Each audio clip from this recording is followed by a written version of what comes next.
इसका जीता जागता उदाहरण भारत है। वह राष्ट्र जो आज से ठीक 1000 ईयर्स पहले तक दुनिया के राजनीतिक, धार्मिक, आर्थिक, सांस्कृतिक और आध्यात्मिक विचारधारा का मुख्य केंद्र बिंदु रहा था, तक्षशिला यूनिवर्सिटी है। जब पूरी दुनिया पढ़ना और लिखना ठीक से नहीं समझ पा रही थी, जब दुनिया सही से सांस्कृतिक विचारधारा को समझ नहीं पा रही थी, उस समय हमारे राष्ट्र में सांस्कृतिक, आध्यात्मिक और धार्मिक विचारधारा पे डिफरेंट टाइप ऑफ रिसर्च हुआ करते थे। यदि आप हिंदू हैं तो क्या आपने गीता को पढ़ा है? क्या गीता के उस विचारधारा को जो मानव को मानवता से जोड़ता है, उसको समझने की कोशिश करी है क्या? चाहे आप बात करें ऑक्सफोर्ड यूनिवर्सिटी की, चाहे बात करें कैम्ब्रिज यूनिवर्सिटी की, चाहे आप किसी भी टॉप यूनिवर्सिटी की बात करें, सोचने की बात है। जब हम 800 साल के गुलामी जंजीर से बाहर आए थे, और यदि कोई कहता है कि संविधान खतरे में है, तो हो सकता है कि दुकान तो खतरे में नहीं है। मेरा नाम है राहुल कुमार। कहते हैं कि किसी राष्ट्र को आपको संपूर्ण रूप से तबाह करना है तो उस राष्ट्र के धार्मिक, सांस्कृतिक और आध्यात्मिक विचारधारा को खत्म कर दीजिए। ये स्वतः हो जाएगा कि उस राष्ट्र का राजनीतिक, आर्थिक, सामाजिक और नैतिक पतन हो जाएगा। इसका जीता जागता उदाहरण भारत है। वह राष्ट्र जो आज से ठीक 1000 ईयर्स पहले तक दुनिया के राजनीतिक, धार्मिक, आर्थिक, सांस्कृतिक और आध्यात्मिक विचारधारा का मुख्य केंद्र बिंदु रहा था, आज अपने ही धार्मिक, सांस्कृतिक और आध्यात्मिक अस्तित्व को ढूंढता फिर रहा है। यह बहुत ही सोचने की बात है। वह राष्ट्र जो आज से ठीक 1000 ईयर्स पहले तक दुनिया में सोने की चिड़िया के नाम से जाना जाता था, आखिर उस राष्ट्र में हुआ क्या कि वो राष्ट्र आज अपने ही देश के आर्थिक बदहाली के लिए दुनिया में विख्यात होता जा रहा है? इसके बहुत सारे कारण हो सकते हैं, लेकिन इन सभी कारणों को यदि ध्यान से देखा जाए तो इसका प्रमुख कारण है भारत के सांस्कृतिक, आध्यात्मिक और धार्मिक विचारधारा का पतन होना। क्योंकि ये तीनों ही विचारधारा व्यक्ति को व्यक्ति से, व्यक्ति को समाज से, व्यक्ति को राष्ट्र से जोड़ता है।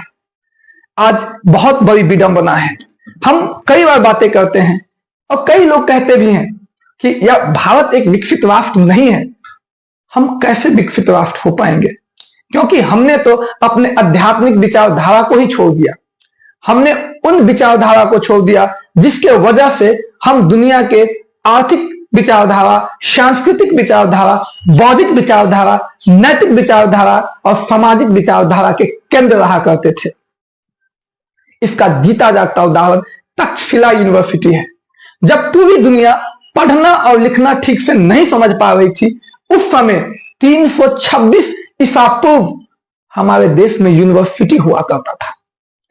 उस समय जब दुनिया सही से सांस्कृतिक विचारधारा को समझ नहीं पा रही थी, उस समय हमारे राष्ट्र में सांस्कृतिक, आध्यात्मिक और धार्मिक विचारधारा पे डिफरेंट टाइप ऑफ रिसर्च हुआ करते थे।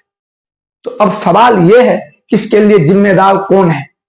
इसके लिए बहुत सारे लोग जिम्मेदार हैं, लेकिन पहला जिम्मेदार हम लोग हैं, क्योंकि हमने अपने आध्यात्मिक विचारधारा को समझा ही नहीं।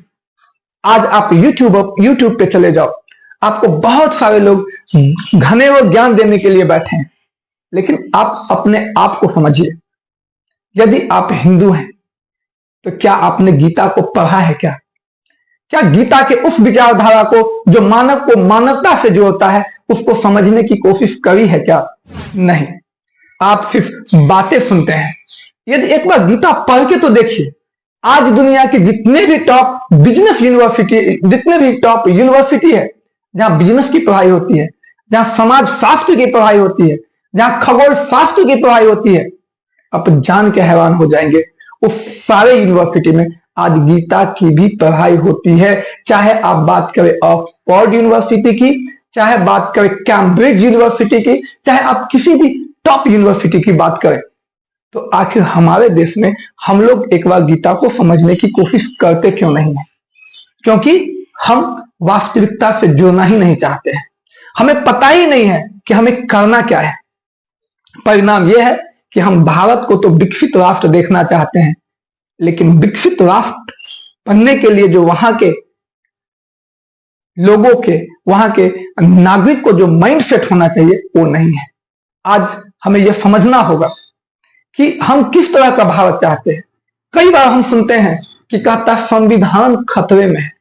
अब सवाल ये खड़ा होता है कि कौन सा संविधान खतरे में है?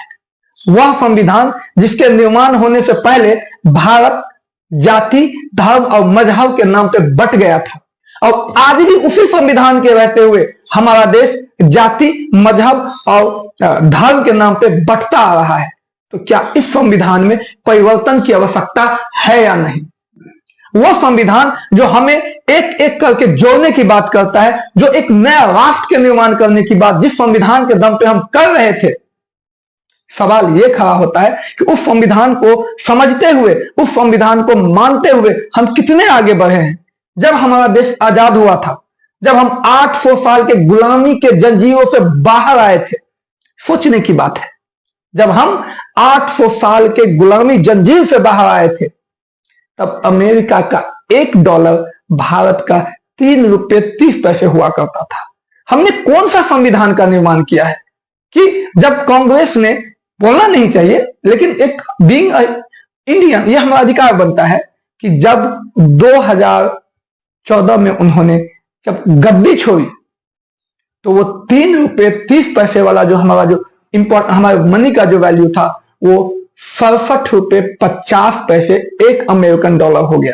तो क्या ये हमारा ऐसा संविधान हमने बनाया है जो हमारे देश के आर्थिक मजबूती तक नहीं दे पा रहा है, बल्कि जो देश, हमारे देश इन कहा जाए तो इन 65 सालों में अप्रॉक्स 18 गुना ज्यादा गरीब हुआ है।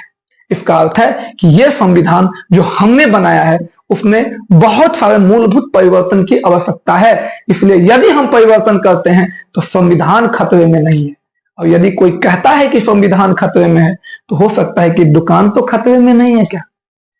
चलिए हम इससे बाहर निकलते हैं।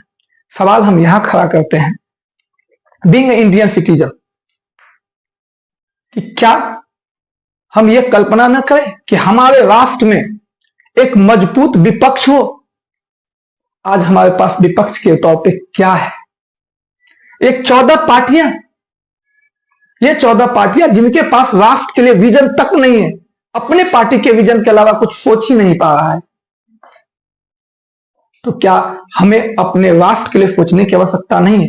आज इस भौतिक भागदौड़ में जहां दुनिया एक विकसित राष्ट्र बनने की राह देख रही है, वहां हमें एक ऐसे नेतृत्व की आवश्यकता है जो भारत को, भारत के असली धार्मिक, सांस्कृतिक और आध्यात्मिक विचारधारा को दुनिया के मंच पर ला सके, जिसके दम पर भारत, वो भारत जो कभी दुनिया के सांस्कृतिक और आध्यात्मिक और सांस्कृतिक विचारधारा का हब रहा है, एक बार वही भारत हमें मिले। और यह तब संभव है जब भारत के सांस्कृतिक, आध्यात्मिक और धार्मिक विचारधारा को जोड़ते हुए एक नए समाज के निर्माण के लिए भारत को आर्थिक, राजनीतिक, सामाजिक और नैतिक तौर पर विकास करने की बात करने वाले राजनेता मिले। शायद कुछ नेता है जो बात भी कर रहे हैं, उनको चाहिए भी, लेकिन ये हमें सोचना होगा कि आखिर वो कौन कौन लोग हैं जो भारत की संस्कृति को समझना चाहता है, वे कौन कौन लोग हैं जो भारत के अध्यात्म को जानना चाहता है, वो कौन कौन लोग हैं जो भारत के धार्मिक विचारधारा को जानना चाहता है और उस विचारधारा को समझते हुए एक नए भारत के निर्माण करने के लिए सोच भी पा रहा है।